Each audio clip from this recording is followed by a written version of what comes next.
today people got all these outer forms, but the inner message is the same. So what we try to do now is get people back into understanding that the inner meaning is the same, so they don't get hung up on the apparent outer differences. That's what's keeping us from working together now. You know, everybody got a set. And that's not just a gang set, you got everything got a set. The different medical professions got sets, the different legal professions got sets, the different approaches to education, the different cultural groups, the nationalist groups, this group and that group, all are just a different outer form that they then become identified with. It keeps them from merging because they're still identified with the outer form.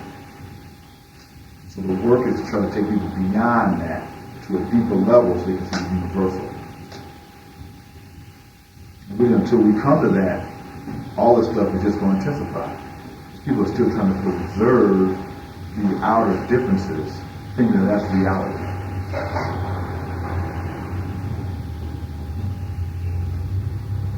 Any follow-up questions or anything? Can you make your point again about memory? What you hold in memory is what you use to battle the demons of the lower mind. Which means you can have all the books in the world, but as you are confronted each day with these situations, if you don't have all this stuff in your memory, you're not going to use it. It's whatever you have in your memory is what you're going to bring to bear to solve your problem. And we use that in martial arts. It says, now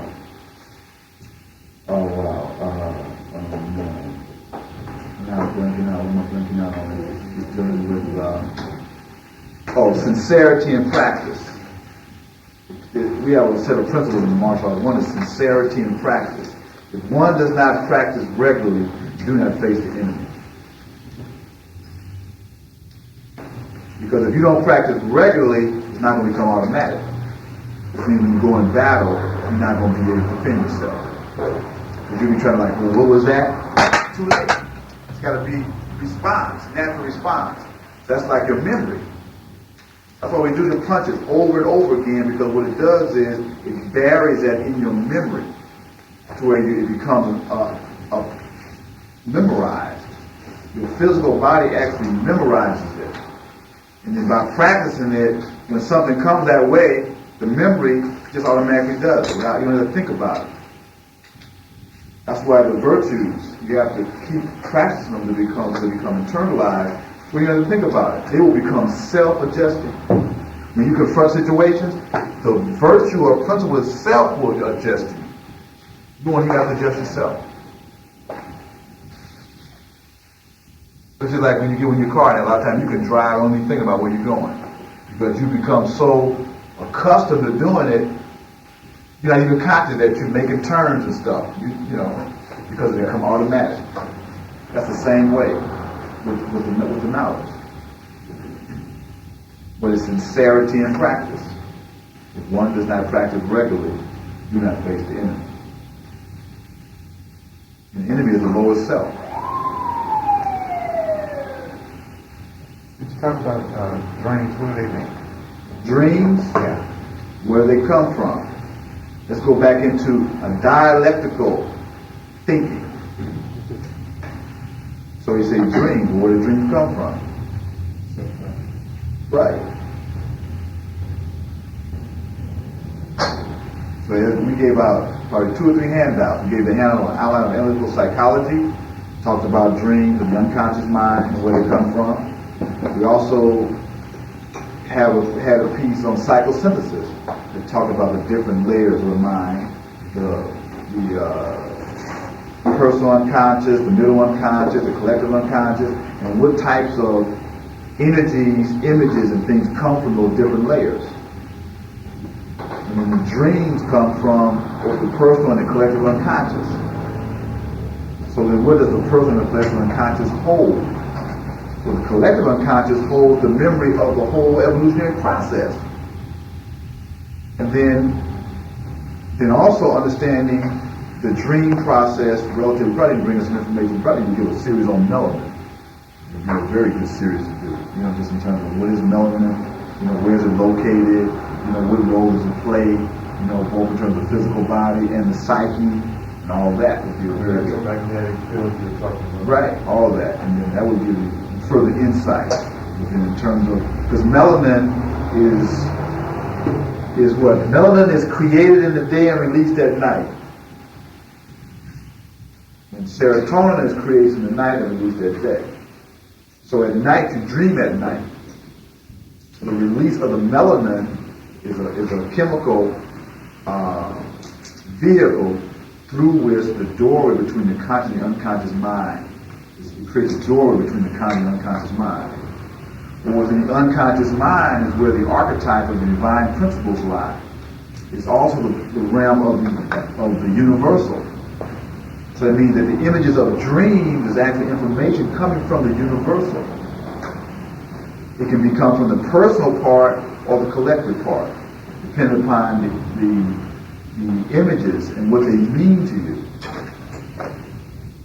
So in actuality, they say dreams are the voice of the unconscious mind, which is actually then also the voice of the soul, that part that knows. That means that dreams contain pure knowledge, but are you able to interpret them correctly? So then do you understand symbols? And see, symbols have universal meanings. Various colors have a certain reference, meaning in the hierarchy of energy. Certain images have universal meanings.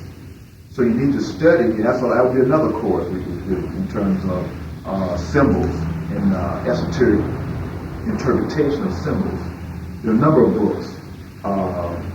Man and His Symbols by Young. Ludwig has a couple of books. Symbols, Symbol and the Symbolic, and also Esotericism and Symbols, or Symbols and Esotericism. Signs and Symbols of Primordial Man. Massey and Churchward deal with symbols. Mythology, studying myths and legends. You get into the symbolism of myths and legends. Help you to also decipher. Studying astrological symbolism, because astrological symbols are universal symbols. Where you start understanding those symbols, when you have dreams or read stories or even see images on an art and on the screen, they also have a metaphysical or invisible or subconscious significance. To where if you understand that, you can also understand the unconscious impact of symbols that are being projected in the media or in art. Also, artists, because they tap into their own intuitive mind, many times tune into certain ideas or concepts and become a vehicle through which a certain idea or concept manifests itself in the physical world.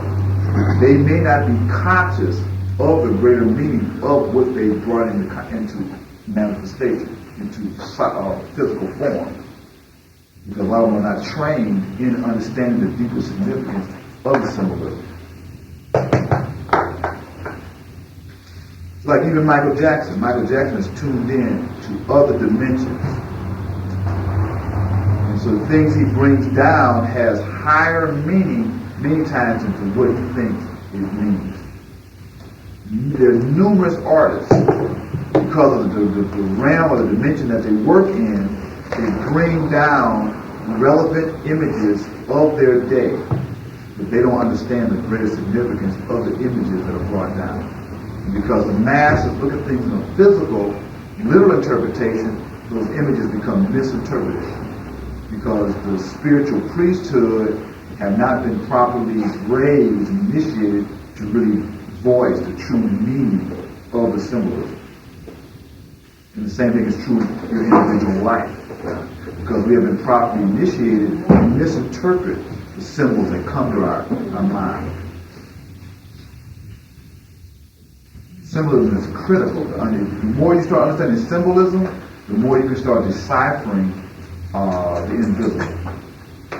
Because the invisible expresses itself through symbols. It doesn't, because the original form of communication was symbols. It wasn't language.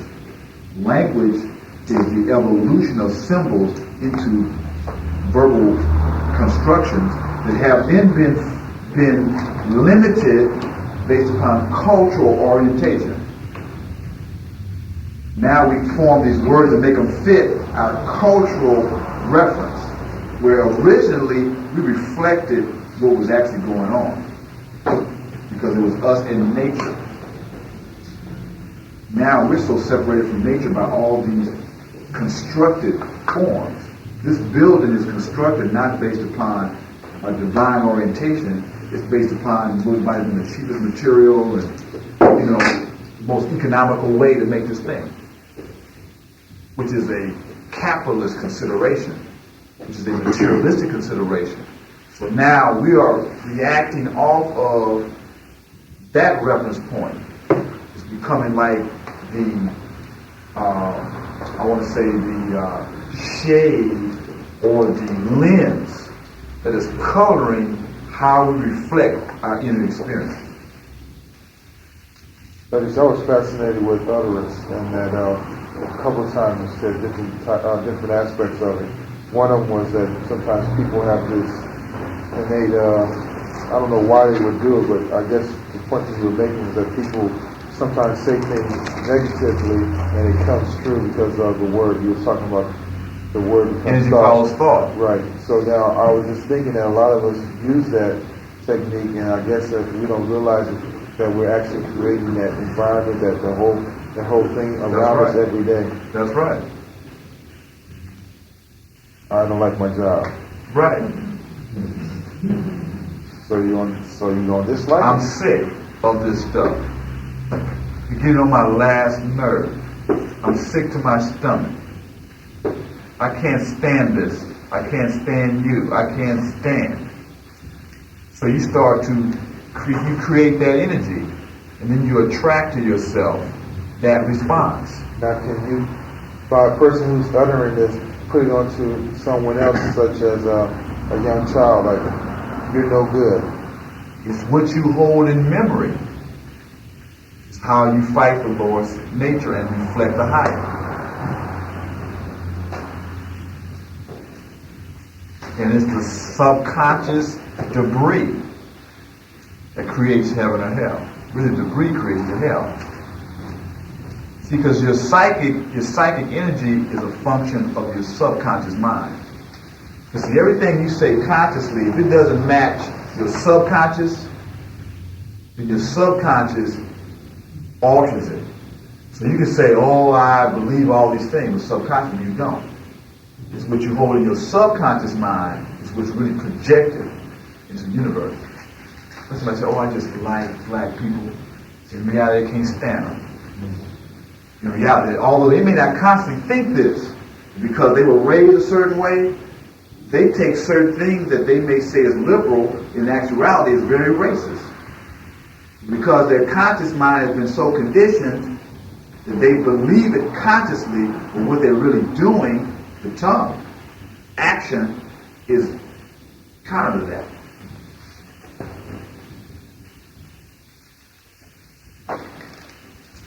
That's why sometimes we're around our kids, we're kind of telling we can't stand white people, we can't do this, we can't do that. We start creating psychic debris for them, to where they start reacting off of that, as opposed to being able to judge the situation for themselves, because it may not always be true.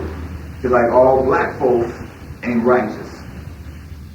So that if you don't create, but that's back to the dialectical approach, as opposed to just straight literal facts.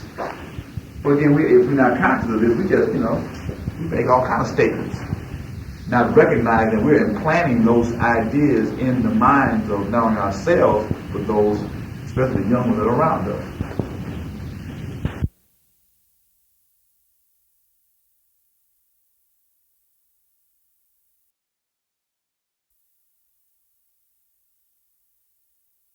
Reincarnation, but yet they wouldn't articulate it like I'm articulating in this formal kind of way, but just in terms of stuff happening and they knowing that goes around comes around, and they from little I always put that back on them. in terms of understanding that. Even though, you know, out here in the mass they say, yeah, you want to do this and that, the bottom line is you get what you give. Ultimately, you create your own reality. And you're going to face whatever you put out there, you're going to reconfront it again. It may not be immediate, but in the end, you've got to confront it.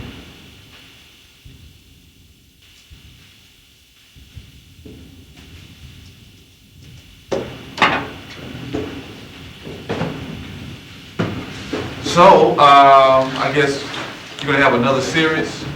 Yeah, right now, let me say, Admiral came in and left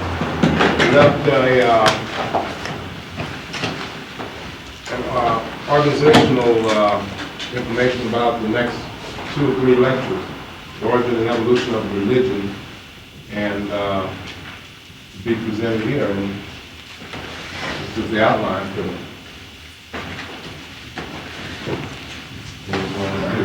And you're coming back with a... It'll probably be 8 weeks before I come back. 8 weeks?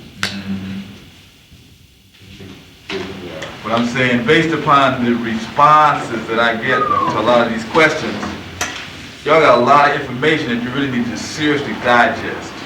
Really. I mean, I've given you really, literally, you have enough information to last you years if you really follow up on it and if you're really seriously dealing with the information.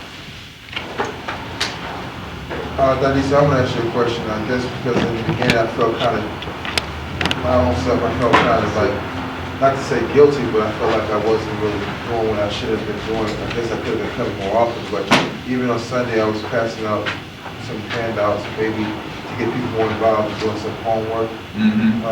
I guess I should have known some of the answers. Maybe I read the book, but you never really understand the soul legacy because there's so much involved. Are we to be taking this home and conceptualizing it, or maybe trying to digest it so that we can maybe have some of these answers when you ask us these questions? Because I was just thinking that maybe we should have been to that level since we've been coming to classes that were off that long. Are we dropping the ball? Are we really participating? Are we at the level we should be at? Well, first of all, you're at the level you should be at because you determine what level you're going to be at. You understand what I'm saying? It's up to you. In the final analysis, it's up to you. You're gonna climb as high as you struggle to climb. It's the bottom line. And so now, in terms of so in that sense, you determine your own growth and development. Now, you know the answer to your question. First of all, you know the answer to the question. You know that. You know, now for putting out for everybody, yeah, you should be studying it. Now, if you were taking a class at UCLA or Compton College or something, you know, it would be, you have homework, you got notes, you'd be writing papers and all that. If I had all y'all doing that, y'all wouldn't even be coming and doing that, first of all. Because I ain't giving you no degree, you ain't getting no credits, and all that kind of stuff.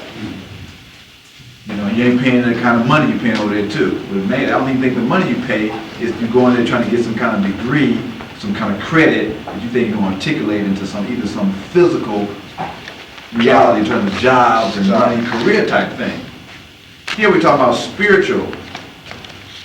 So it's up to you. Where I was given, although I'm giving it to you a lot more systematic, the way that I got it.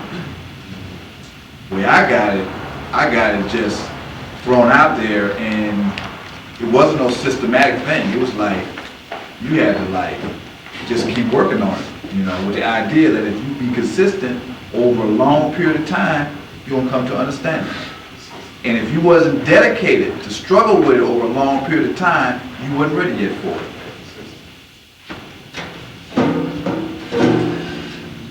So that's why. The other thing, though, if you actually took notes, if you were astute students, really, if you were astute students, there's certain points I keep raising over and over again, but it goes back into confidence in the power of the teacher to teach. First of all, do you have faith in what I'm giving you? That's only one though. The other one is to test it by following up on it. Because if you follow up on what I'm talking about, you're going to see it's real. Because I'm not expressing my own personal point of view. I'm expressing the main points out of key books that people hold up as being great lights.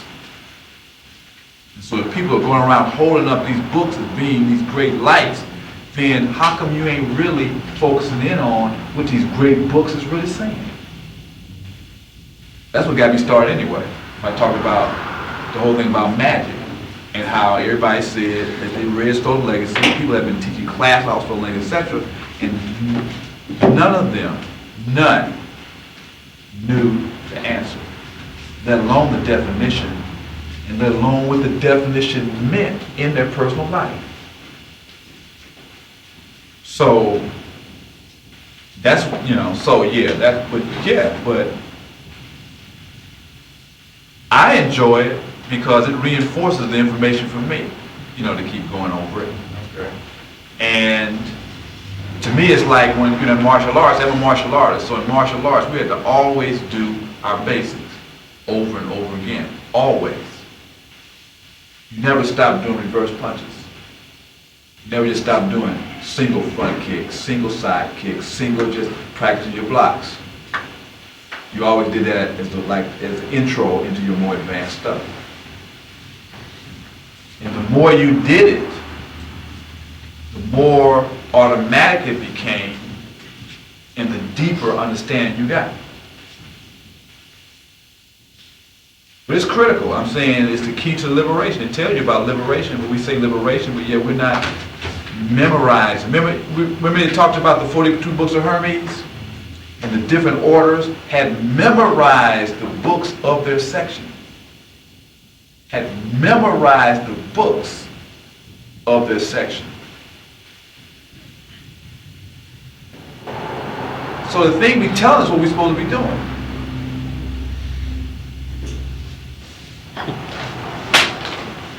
Okay, one thing more.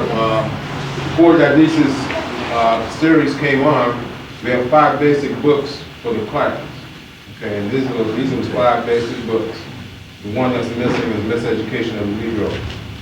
To continue with us, you may want to get these books. They were selected by the study group, by the Thursday night group, because it provides a basic history. It's a good flow, a good understanding, and a good foundation for understanding African culture. So when we don't have a guest lecturer, we go back to 5 basic books.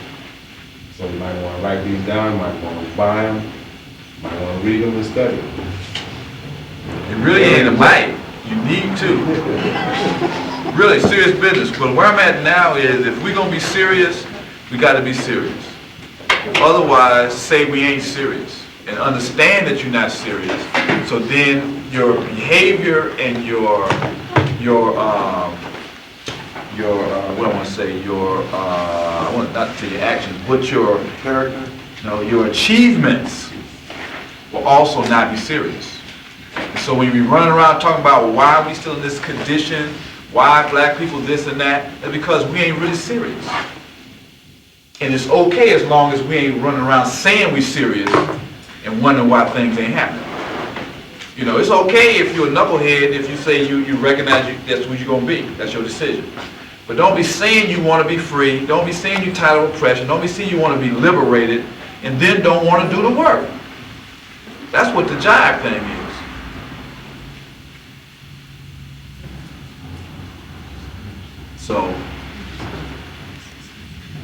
So them books, that ain't nothing. I'm saying that's nothing. Nothing. What we were talking about the other day in class, we have another study. This group is deep. Please. This is just baby work compared to other things you'll be getting involved in. And the point we was talking about is in Kemet, they had documented, 10 great cycles. A great cycle is how many years? Right, roughly 26,000 years. They had documented 10 great cycles. How many years is that? That's 2 million years. No. 2.5 million years. 250,000. Well, if you round it out, 260,000. Oh, that's right. 250,000 years documented.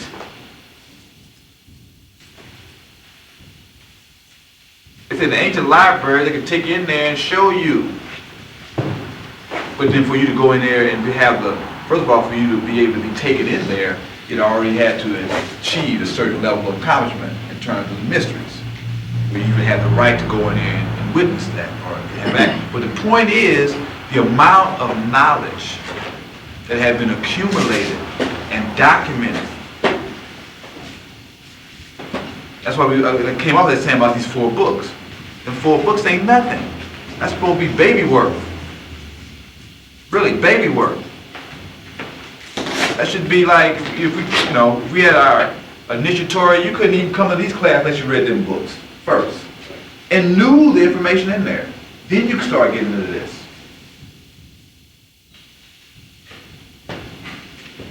We probably would have 3 or 4 people. I'm just talking about the serious, the level, because if we started operating from that level of seriousness, the next generation up under us, we'd be hellified. Because the thing we're talking about is when 2025 comes, we're rolling toward a major transformation. I guess this is an afterthought, but I'm just going to put this out because it's important, because the work that we're doing is not just about your own personal development.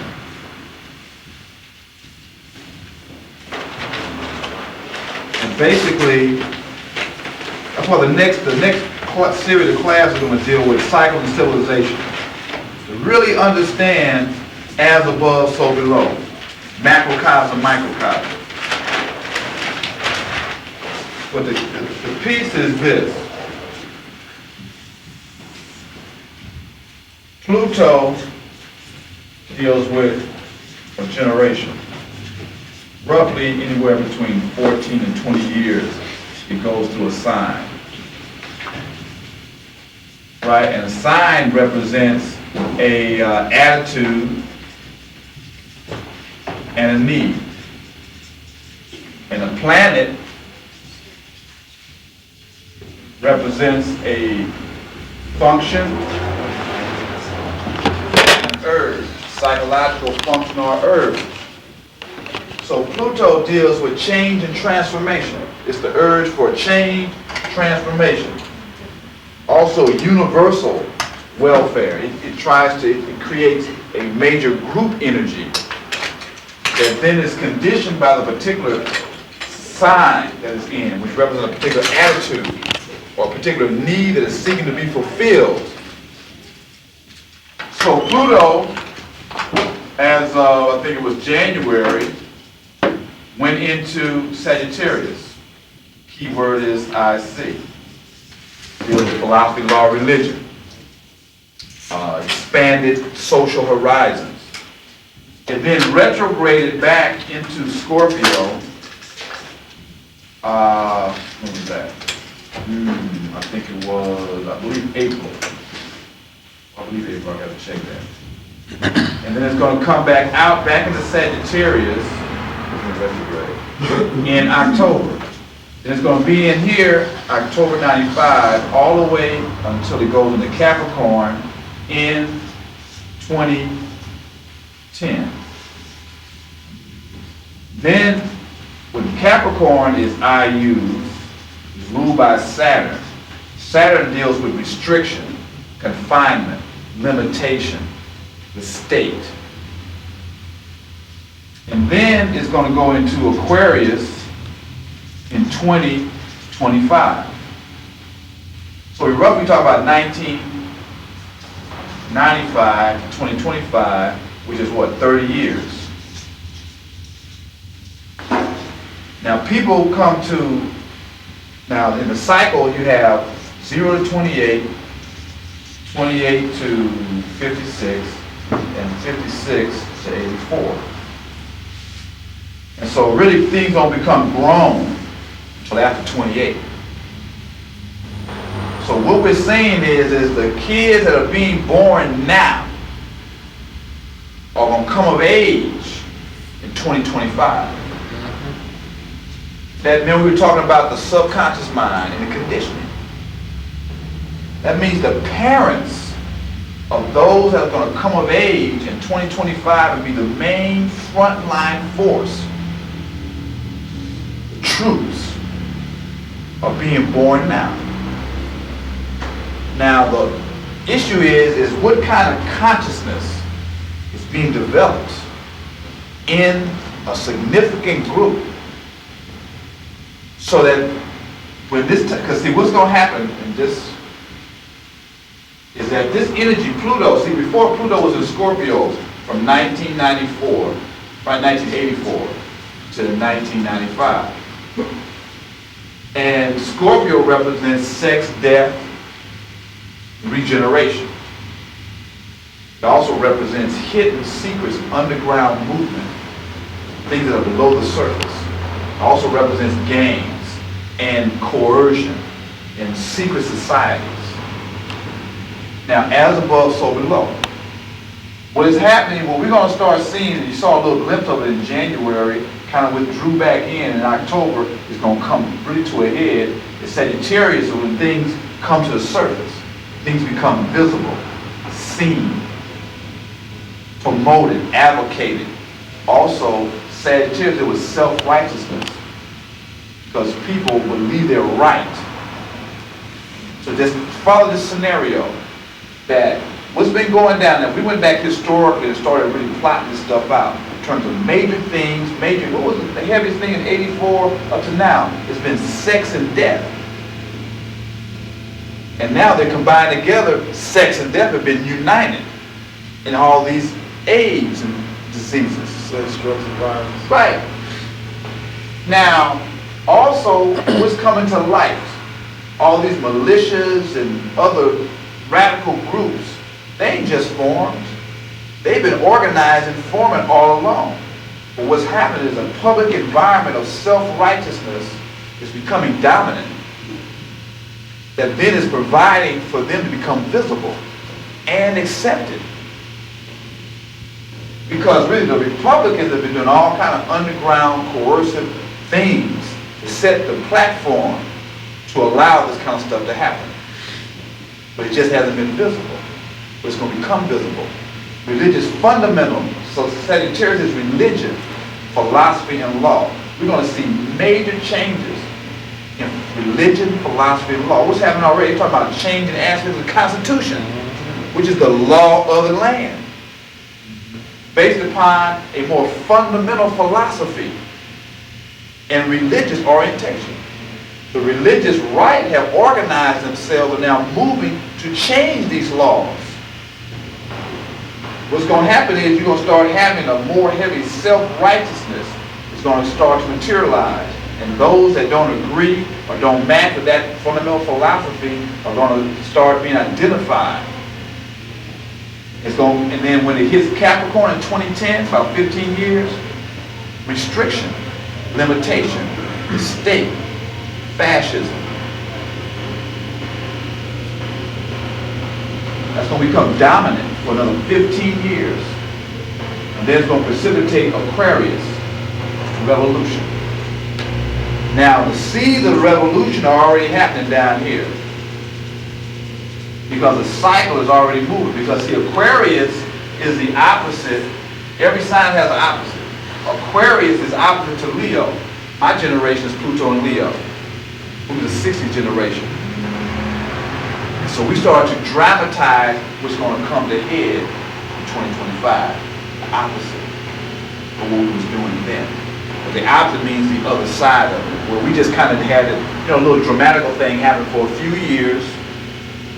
But it set the tone of what's going to be necessary in the fulfillment. Because the opposite is the culmination of a thing. Full moon is the culmination of new moon. And Leo is I will. And Aquarius is I know. See, I will, we were just, we didn't really know. We intuitively knew, but we didn't really know.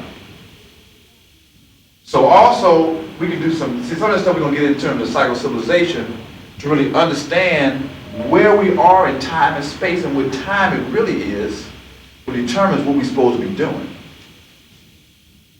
That's got to this question in terms of us, what you have in memory. Because when you get on the battlefield, when the shit comes down, is what you already got. You can't go get ready. So if we can gain an understanding of what we're moving toward, we got to be preparing for this now. We can't wait till it start happening. And see, in 2010, this shit get real locked down. It's going to be too late if you ain't already got your infrastructure together to try to get it together. They built all these damn prisons. What you think going to happen with that stuff? And prisons, Saturn, restriction, walls, bricks, limitations, doors, locks.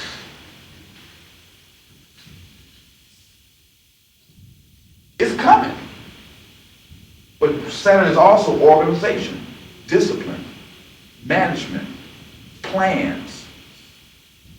So everything on the negative has its antidote on the positive.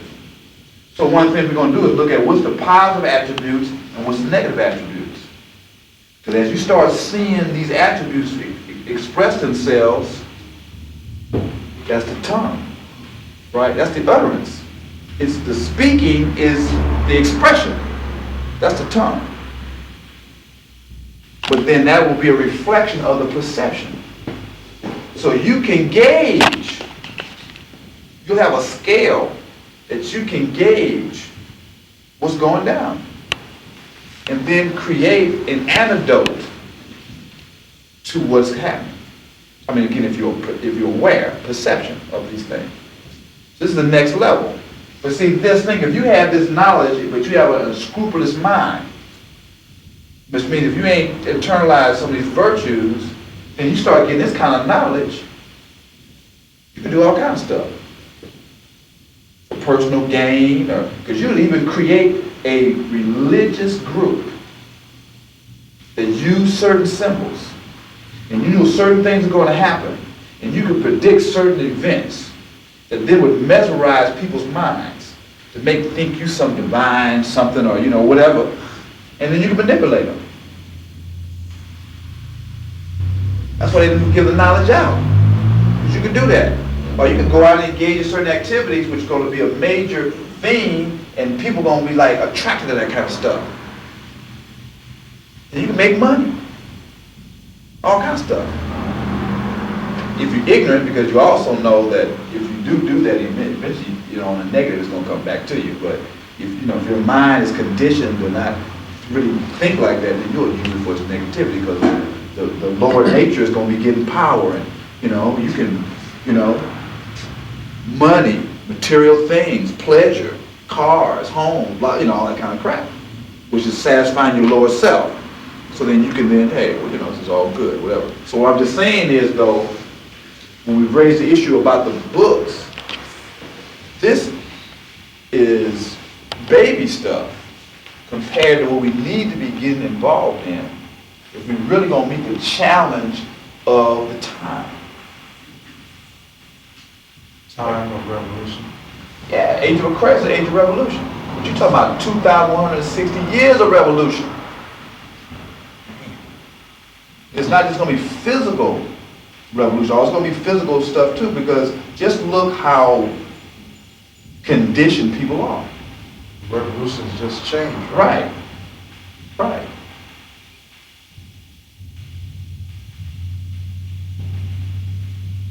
Dadisi, I've heard the different ages be explained.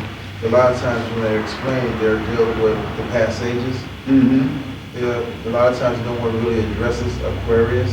Mm-hmm. I never understood, no one can really explain, no one really had that kind of insight, and so I'm pretty enthused by it if we're going to be doing something like that. Oh yeah, it's going to be, yeah, that's what time it is. Then you can break this down to personal, because you can take your chart and understand these various changes, and it will give you insights in terms of what major pressures are going to be confronting you personally during these time periods. Because you're going to be going through various changes. Because where are you going to be within the age cycles, which is going to mean is like what role or what activities are you going to be, should be engaging in and preparing yourself to do. And then on and on. We could just, it's the whole thing, in terms of Thursday night. So that'll be the next series. That's what we're going to go to. Thursday night.